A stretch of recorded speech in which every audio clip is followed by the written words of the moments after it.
I don't think it would be controversial for me to say that many new frame designs they're just copies of what came before with maybe some cosmetic differences. And then every so often somebody comes up with something innovative.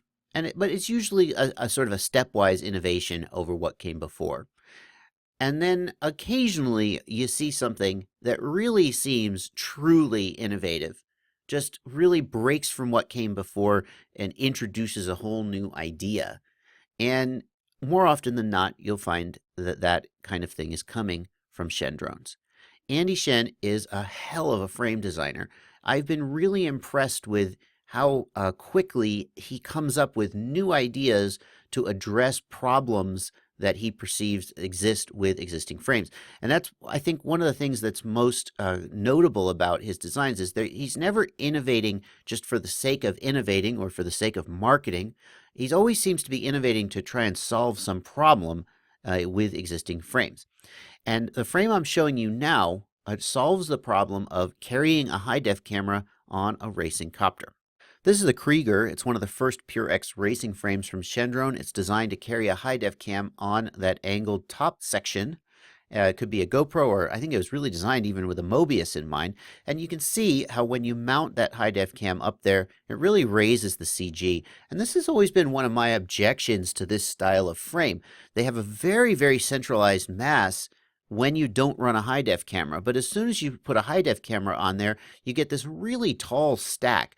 And so you've centralized the mass on the yaw axis, but actually you've decentralized the mass on the pitch and roll axis. If you compare that to a traditional H-style or X-style frame, you have centralized mass on the roll axis, but not the pitch and yaw axis. So you just sort of traded one thing for another.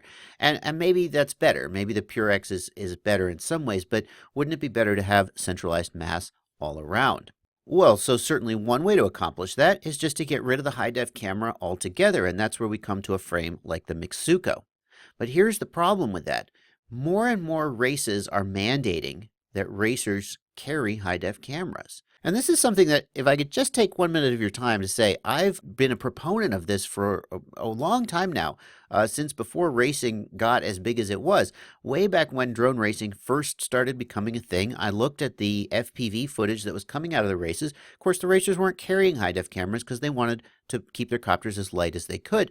And I looked at the FPV footage and I said, this is no good for marketing. This is no good for getting people into the sport, getting people excited about the sport. We need high-def footage. And of course, then if nobody's going to carry a high-def camera, if it puts them at a disadvantage, and I said, well, we need to just mandate that everybody carries a high-def camera. And if you don't have a high-def camera, then you got to carry like a 70-gram dummy load. That was my idea, to make it fair, but to still get high-def footage out of these races.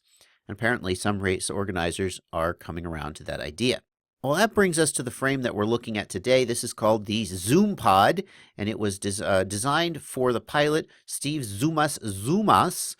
This is a pod for the Mixuko, so it's the Mixuko base, which is just basically a base plate and standoffs, but it's a way of getting a FPV camera and a high-def camera onto this copter while still keeping the good aerodynamics and centralized center of gravity that you expect from this style of frame. And it does that with TPU, 3D printed TPU. And actually, I think Shendrones is one of the first, if not the first, designers to start using TPU in the pods. For example, the Orca and the Mako both have a 3D printed TPU pod with no carbon fiber plates or anything like that to sort of cover the body of the copter.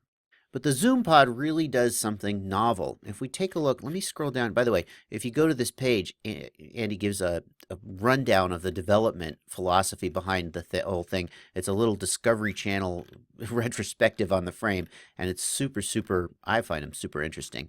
If we look at the side view here, you can see how this goes together.